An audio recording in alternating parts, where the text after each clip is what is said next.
Assalamu alaikum. Now we've moved to another loop, which is the type of loops. Okay, so here the for each loop is a very useful. Okay, so for each loop runs a function on every item in a list or collection. Okay, it is uses two collections. Okay, collection is list, map, and also set. Okay, so now I'm going to show you that how we use for each. Okay, so first of all, I'm just writing here void main function. Then now I'm going to take a list of strings. Okay, names, just names. Okay, so here the first name is Ayaz,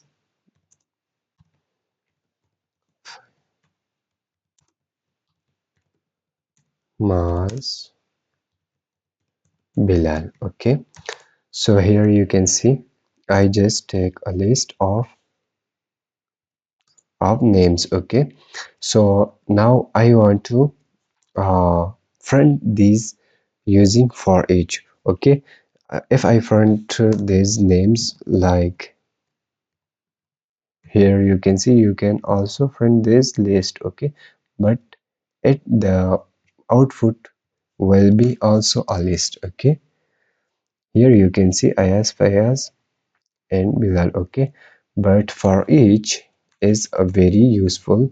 So names dot for each. Okay, here it take parameter is element.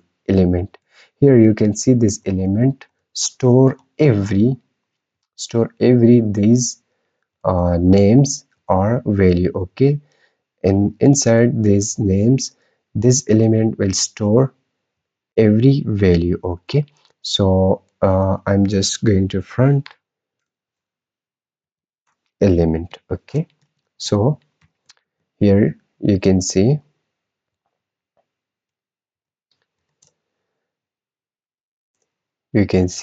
the first element is Ayaz, the second Fayaz, Maz, Bilal. Okay, if you want to also front index, so now you just write here is map. Okay, so here now you also add a parameter of index. Okay, so now here I'm write index, then I'm just write element. Okay, so now you can see I'm going to just show you.